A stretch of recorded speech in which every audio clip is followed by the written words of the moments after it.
పైకి ఆయిల్ వస్తుంది, అప్పుడు ఆఫ్ చేసేయాలి స్టవ్. చూద్దామండి, పులుసు పైన ఆయిల్ వచ్చేసి ఉంటుంది.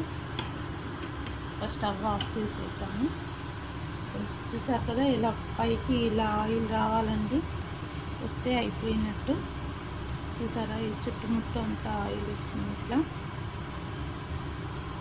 స్టవ్ ఆఫ్ చేసేద్దాము.